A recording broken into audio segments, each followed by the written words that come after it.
Kashi news channel, सच है तो बोलेगा।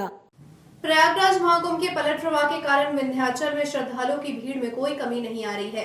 लाखों की संख्या में श्रद्धालु आज भी मां विंध्यवासिनी के दर्शन और पूजन के लिए विंध्याचल पहुंच रहे हैं। महाकुंभ के कारण ये सिलसिला लगातार बढ़ता जा रहा है। विंध्याचल में दर्शन के लिए पहुंचे श्रद्धालुओं के कारण मिर्जापुर प्रयागराज हाईवे पर गाड़ियों की लंबी कतारें लग रही हैं। श्रद्धालु भारी संख्या में वहां पहुंच रहे हैं, जिससे क्षेत्र में भीड़ का माहौल बना हुआ है। जिला प्रशासन के मुताबिक विंध्याचल में दर्शन करने वाले श्रद्धालुओं की संख्या 1,25,00,000 से अधिक हो चुकी है और ये संख्या हर रोज बढ़ती जा रही है। विंध्याचल पहुंचकर श्रद्धालु मां विंध्यवासिनी के दर्शन करके खुश हैं, लेकिन कुछ श्रद्धालुओं ने व्यवस्था को लेकर भी शिकायतें की है। इस बीच जिलाधिकारी प्रियंका निरंजन ने कहा है कि जिले में कहीं भी जाम की स्थिति नहीं है और विंध्याचल में दर्शन और पूजन का कार्य अच्छे तरीके से चल रहा है। यहाँ दर्शन करने के लिए मां विंध्यवासिनी में आए और यहाँ परिसर में बहुत अफरा तफरी है, बहुत गड़बड़ है। मतलब इतनी हम लोग 3 घंटे लाइन में लगे रहे, उसके बाद अंदर आए और हर पंडा पैसे मांग रहे हैं, कह रहे हम VIP दर्शन कराएंगे, लेकिन सब बेवकूफ बना रहे हैं। आपको 3 घंटे लाइन में खड़े ही होना है, खड़े ही होना। और हम लोग ऐसा छोटा बच्चा है। हम लोग झारखंड जमशेदपुर से निकले कुंभ के लिए, वहाँ से कुंभ मेले में गए और वहाँ से अभी यहाँ विंध्याचल दर्शन के लिए आए हैं। अच्छा, क्या वाया कार आ रहे हैं? कैसे आप लोग क्या कर रहे हैं? हम लोग अपने कार से गए थे। क्या वहाँ गंगा स्नान किया और यहाँ तक आने में क्या कोई समस्या हो? गंगा स्नान बाकी सारा चीज ठीक था, लेकिन यहाँ आने में काफी जाम की समस्या काफी है। देखिए, जो हमारा रूट है जिसमें हनुमाना बॉर्डर से लेकर और प्रयागराज बॉर्डर तक, ये फिर सोनभद्र वाला जो रूट है या हमारा वाराणसी बॉर्डर से लगने वाला रूट है, सभी रूट्स पर हमारी गाड़ियां जा रही हैं। पूरे रूट्स की मैपिंग की गई है, जहां पर हमें लेनिंग और जो भी ट्रैफिक इक्विपमेंट का यूज करके डायवर्जन या सभी व्यवस्थाएं करनी है वो की गई है। सभी पॉइंट्स पर हमारे राजस्व और अन्य विभागों के अधिकारियों, कर्मचारियों और पुलिस अधिकारियों, कर्मचारियों की ड्यूटी लगाई गई है, ताकि वाहन कहीं पर भी रुके ना और निरंतर ट्रैफिक व्यवस्था सुगम रूप से संचालित होती रहे। मैम, क्या जो ट्रैफिक की वजह से लोग ये सोच रहे हैं कि जाम है, नहीं आने की सोच रहे हैं, क्या वो आ सकते हैं? मां विंध्यवासिनी दरबार में इतनी व्यवस्थाएं आप लोग कर दिए हैं कि निश्चित रूप से श्रद्धालुओं को कहीं भी कोई भी समस्या नहीं हो रही है और सभी लोग सुगमता से मां के दरबार में और कुंभ में स्नान करने के लिए आ भी रहे हैं और आए भी, और सभी को जो है वो कोई भी किसी भी प्रकार की समस्या किसी को नहीं है।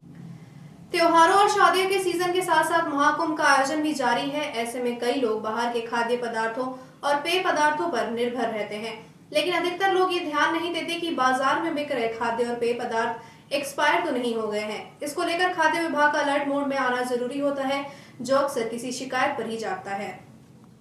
ऐसा ही एक मामला आजमगढ़ जिले के कंधरापुर थाना क्षेत्र के भंवरनाथ चौराहे पर सामने आया, जब खाद्य सुरक्षा एवं औषधि प्रशासन को एक दुकान पर एक्सपायरी खाद्य सामग्री की शिकायत मिली। शिकायत के बाद प्रशासन सक्रिय हुआ और संयुक्त मजिस्ट्रेट SDM के नेतृत्व में पुलिस और खाद्य विभाग की टीम ने मौके पर पहुंचकर छापेमारी की।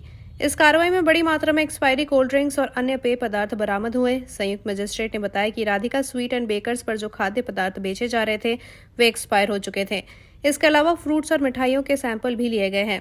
खाद्य सुरक्षा टीम इस मामले की अग्रिम जांच कर रही है और इस पर कठोर कार्रवाई की जाएगी। उन्होंने कहा कि भविष्य में इस तरह की शिकायतें मिलती रहेंगी तो विभाग उन पर सख्त कार्रवाई करेगा।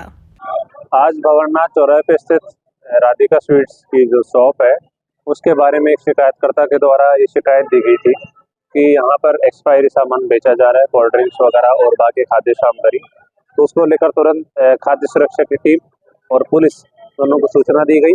मौके पर पहुंचे हैं और यहाँ पर जब मौके पर पहुंचे तो यहाँ पर पाया गया कि काफ़ी कोल्ड ड्रिंक की बोतल, फ्रिज की बोतल, स्प्रिंग की बोतल ऐसी है जो एक्सपायरी डेट उनका क्रॉस कर चुकी है। और इसके अलावा जो स्वीट्स हैं उनका भी हम लोग एक एहतियात तौर पे सैंपल कलेक्ट करा रहे हैं और इसमें अग्रिम कार्रवाई के लिए खाद्य सुरक्षा टीम यहाँ पे अग्रिम कार्रवाई कर रही है। काशी में मंगलवार को नागा संतों की भव्य पेशवाई का आयोजन किया गया, जिसमें बेनियाबाग से दशाश्वमेध घाट तक कड़ी सुरक्षा व्यवस्था के बीच प्रोसेशन निकाली गई। पेशवाई में शामिल श्री रमता पंचदशनाम आवाहन अखाड़े से जुड़े नागा संतों के स्वागत के लिए काशी वासियों की लंबी कतारें नजर आईं। इस दौरान लोग हर हर महादेव के उद्घोष के साथ नागा संतों पर पुष्प वर्षा करते रहे। पेशवाई में शामिल नागा संत अपनी जटाओं को लहराते हुए शरीर पर चिताभस्म लगाए हुए भाला, तलवार, त्रिशूल, गदा से करतब दिखा रहे थे। इस बीच बैंड बाजा, डमरू और नगाड़े की धुनों पर संतों की ये भव्य यात्रा जैसे काशी की सांस्कृतिक धरोहर को पुनः जीवित कर रही थी। काशी के हर कोने में धार्मिक उत्सव की गूंज सुनाई दे रही थी और लोग अपने श्रद्धा भाव से इस ऐतिहासिक पेशवाई का हिस्सा बने। वाराणसी हाल मुकाम अभी हम प्रयागराज में रहे, कुंभ मेला प्रांगण में। कुंभ मेला के बाद में हम लोगों की गुरु परंपरा है कि हम सब लोग यहाँ विश्वनाथ नगरी बनारस में आते हैं। बनारस में आने के बाद हमारी दूधनाथ मंदिर से कबीर चौराहे से जो हमारा आश्रम विराजमान है, यहाँ से पेशवाई होती है। पेशवाई जो मुख्य मार्गों से जाकर के दशाश्वमेध घाट जो हमारा हेडक्वार्टर है, हमारा जो मुख्य केंद्र है दशाश्वमेध घाट वाराणसी, वहाँ पर हम लोग पहुँचते हैं। वहाँ पर हमारी यात्रा विसर्जन होती है गंगा के तट पर। उसके बाद हम लोग 1 महीने शिवरात्रि में रहेंगे यहाँ तक।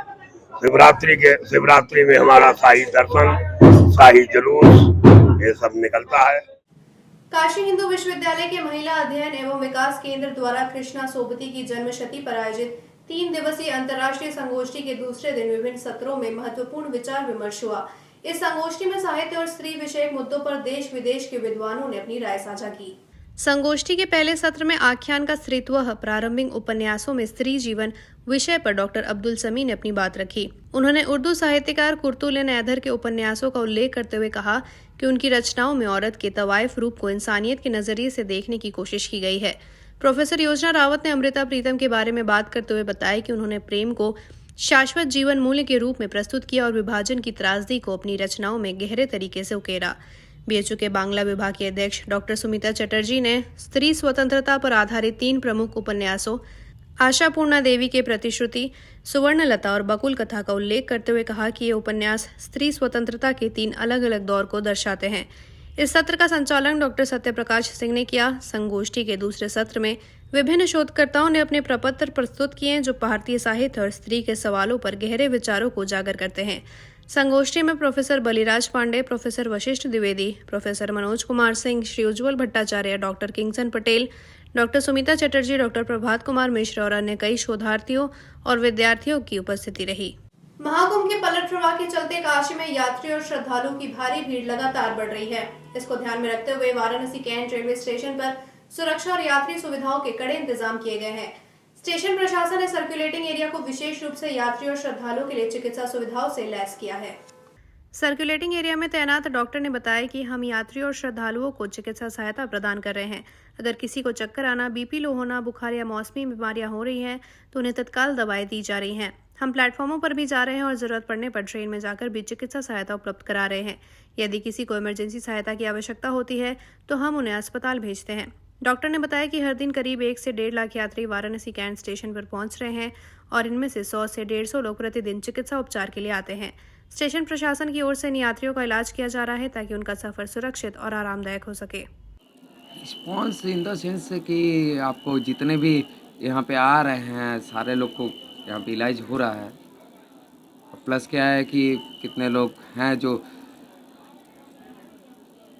सपोर्ट कर रहे हैं हम लोग का, मरीज भी सपोर्ट कर रहे हैं हम लोग का। प्रतिदिन कितने मरीज आ रहे हैं दिखाने के लिए? लमसम मेरे को 150-200 मरीज पर डे 150-200 आ रहे हैं जी। क्या उनको अधिक से अधिक बीमारियां निकल के आ रही हैं? अधिक से अधिक पेट का प्रॉब्लम आ रहा है, वोमिटिंग है, लूज मोशन है, ये सब आ रहा है। ये सब आ रहा है। बात की जाए तो चक्कर आने का आ रहा है। कहाँ से मरीज आ रहे हैं यहाँ पे? सारी जगह से मरीज तो सारी जगह से आ रहे हैं। जैसे कि आप बिहार से ज़्यादा उठ के आ रहे हैं, आपको पंजाब हुआ, राजस्थान हुआ, सारे जगह से आ रहे हैं।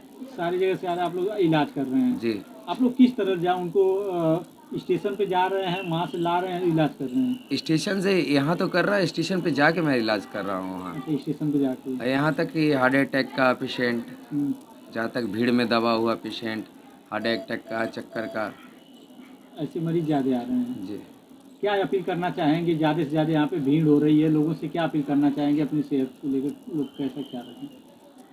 भीड़ तो है ही, लेकिन यही है कि थोड़ा सा लोग अपने आप को ये है कि खान पीन पर थोड़ा सा ध्यान दें, बस यही मैं बोलता हूँ सबको। कामायनी एक्सप्रेस को बम से उड़ाने की धमकी के बाद बलिया स्टेशन पर हड़कंप मच गया। इस सूचना के मिलते ही रेलवे सुरक्षा बल आरपीएफ ने तत्परता दिखाते हुए ट्रेन को पूरी तरह से खाली करवा लिया और ट्रेन की गहन तलाशी शुरू कर दी। जीआरपी को जानकारी मिली कि ट्रेन में बम रखा हुआ है, जिसके बाद सुरक्षा एजेंसियां हरकत में आ गई। बलिया रेलवे स्टेशन पर चेकिंग अभियान चलाया जा रहा है, जहां यात्रियों के बैग और उनसे संबंधित सामान की चेकिंग की जा रही है। आरपीएफ के जवान ट्रेन में तलाशी लेने में जुटे हुए हैं और किसी भी संदिग्ध वस्तु को लेकर सतर्कता बरती जा रही है। फिलहाल कोई संदिग्ध वस्तु मिलने की सूचना नहीं है, लेकिन स्टेशन प्रशासन और सुरक्षा बल पूरे मामले की गंभीरता से जांच कर रहे हैं। सुरक्षा व्यवस्था को लेकर यात्रियों में भी खौफ का माहौल है, जबकि रेलवे अधिकारियों ने कहा कि स्थिति सामान्य है और वे हर पहलू की बारीकी से जांच कर रहे हैं।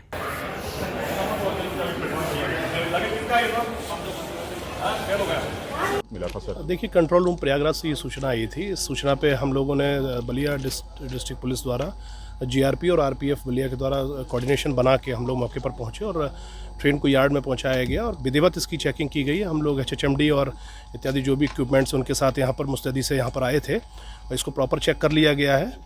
और इसके अलावा हम लोगों ने BDS को भी सूचना दे दी गई, वो भी लोग आ रहे हैं।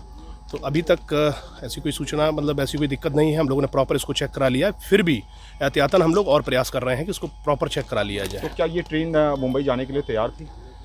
ये मुंबई जाना था, ये मुंबई जा रही थी यहाँ से। तो सभी यात्रियों को निकाल के चेकिंग हुई है? पूरी प्रॉपर चेकिंग हुई है, आप देख ही रहे हैं इसको। हम लोगों ने यार्ड में इसको ले लिया है और प्रॉपर इसकी चेकिंग कराई जा रही है।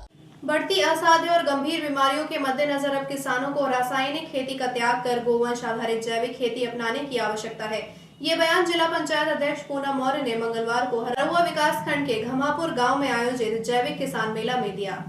मेला का आयोजन कृषि विभाग और Mark agri genetics private limited द्वारा नमामि गंगे योजना के तहत किया गया था। कार्यक्रम में जिला पंचायत अध्यक्ष पूनम मौर्य ने दीप प्रज्वलित कर मेला का शुभारंभ किया और प्रगतिशील किसानों को स्कोप सर्टिफिकेट देकर उन्हें सम्मानित किया। पूनम मौर्य ने इस मौके पर कहा, स्वस्थ रहने के लिए किसानों को अब गो आधारित जैविक खेती को अपनाना होगा। इससे न केवल वे अपने स्वास्थ्य को बेहतर बनाएंगे, बल्कि समाज में होने वाली गंभीर बीमारियों से भी निजात पा सकेंगे। कार्यक्रम में जैविक विशेषज्ञ अर्पित सिंह, अभिषेक सिंह और राहुल कुमार ने किसानों को जैविक खेती के विभिन्न पहलुओं पर जानकारी दी। उन्होंने देसी गाय पालन, गोमूत्र और गोबर से बने उत्पादों का उपयोग, जीवामृत घोल का प्रयोग, मिलवा खेती और ट्राइकोडर्मा का उपयोग जैसे महत्वपूर्ण विषयों पर विस्तार से चर्चा की। इसके अलावा मेला में जनपद के विभिन्न विकास खंडों में FPO से जुड़े क्लस्टरों के जैविक उत्पादों के स्टॉल भी लगाए गए, जिनकी अतिथियों ने सराहना की। कार्यक्रम में ग्राम प्रधान अजय कुमार सिंह, पवन सिंह, विनय कुमार सिंह, कृषि सखी गीता कुमारी सहित सैकड़ों किसान और कृषि विशेषज्ञ मौजूद रहे। कार्यक्रम का संचालन बच्चू लाल ने किया और धन्यवाद ज्ञापन प्रोजेक्ट संयोजक अखिलेश तिवारी ने दिया। नमस्कार, दिन का शिविर में आप सभी का स्वागत है। आज दिखाएंगे हमारे देश के अन्नदाता किसानों की, उनको कैसे उनकी आय दोगुनी हो, कम लागत से कैसे उनकी फसल उत्पादन अधिक हो, उनकी आर्थिक स्थिति मजबूत हो। इसको लेकर के समय समय पर सभी ब्लॉकों में एक गोष्ठी का आयोजन किया जाता है। उसी कड़ी में आज वाराणसी जिले के विकासखंड हरहुआ क्षेत्र के घमापुर गांव में आज जैविक किसान मेले का आयोजन किया गया। आप देख सकते हैं यहाँ तस्वीरों में, यहाँ पे क्षेत्र के किसान यहाँ पे आज शामिल हैं। उनको कुशल वैज्ञानिक कृषि वैज्ञानिकों द्वारा उनको बताया जाए कि तरह से जैविक विधि से खेती करें, ताकि उनकी बिना कम लागत से उनकी आय दोगुना हो और लोग कैसे स्वस्थ रहे। इसको लेकर के और इससे हम ज्यादा जानकारी देंगे, यहाँ के जो आयोजक हैं उनसे बात करेंगे।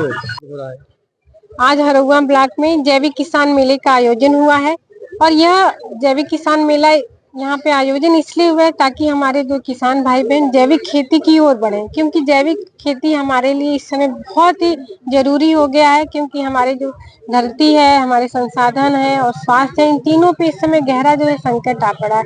तो इससे बचने का एकमात्र उपाय जो है जैविक खेती। अगर हम लोग अधिक से अधिक जैविक खेती की तरफ बढ़ेंगे तो हम लोग जो है स्वास्थ्य लाभ भी होगा, क्योंकि इससे पहले जो हम लोग अपने खेतों में अधिक से अधिक रासायनिक खादों का जो प्रयोग कर रहे थे, उससे उत्पाद जो भी हो रहे थे, चाहे अन्न हो चाहे फल सब्जी, वो इतना अधिक केमिकल का प्रयोग करने की वजह से इतना दूषित हो जा रहा है कि हमको तरह तरह की बीमारी, चाहे हृदय रोग हो, चाहे हम लोग का ब्लड प्रेशर, शुगर, ये सब इतना अधिक बढ़ जा रहा था कि हम लोग जो है अच्छे से जो है रहने के लिए बहुत जरूरी है, अच्छे से हमारा स्वास्थ्य हमारा सुधर। विकासखंड हरहुआ में आज का जो प्रोग्राम है, ये जैविक किसान मेला का प्रोग्राम है ग्राम घमापुर में। इसका मुख्य उद्देश्य है कि हम जो किसानों को समय समय पर प्रशिक्षण देते रहते हैं जैविक के लिए, उनको ट्रेनिंग कराते हैं दूसरी जगह भेज के, इसके बाद वहाँ पे विजिट कराया जाता है। इसके बाद हम उनको जैविक किसान मेला में बहुत सारे किसानों से उनको मिलाते हैं, जिससे उनको खुद ही मालूम हो कि ये अपने ही बीज के किसान हैं जो जैविक खेती करते हैं।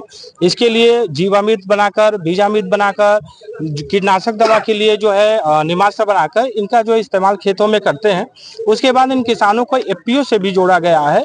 एफपीओ से जोड़ने का उद्देश्य ये चीज होता है कि जो किसान से हम परचेजिंग करते हैं, जो जैविक प्रोडक्ट परचेज करते हैं, वहाँ पे प्रोसेसिंग यूनिट के द्वारा उसको जो है प्रोसेस करने के बाद हम उसको क्या करते हैं।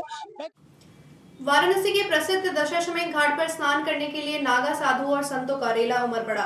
ढोल नगाड़ों की करतल ध्वनि के साथ साधुओं का जत्था पालकी में गंगा स्नान के लिए घाट पर पहुंचा। इस धार्मिक अवसर पर श्रद्धालु और साधु संत गंगा के पवित्र जल में डुबकी लगाने के लिए एकत्रित हुए। साधु और संतों के गंगा स्नान में कोई दिक्कत न हो, इसके लिए जल पुलिस ने व्यापक सुरक्षा प्रबंध किए थे। नौकाओं को 10 मीटर दूर बांधने की व्यवस्था की गई ताकि घाट पर किसी भी तरह की दुर्घटना से बचा जा सके। साथ ही मंदिर जाने वाले श्रद्धालुओं को भी लाइन में लगकर दर्शन करने की अपील की गई ताकि कोई भी अव्यवस्था न हो। घाट पर साधुओं और श्रद्धालुओं की भारी भीड़ देखी गई और इस धार्मिक आयोजन को लेकर सुरक्षा के कड़े इंतजाम किए गए थे। प्रशासन की ओर से यह सुनिश्चित किया गया कि स्नान और दर्शन के दौरान कोई भी श्रद्धालु असुविधा का सामना न करे।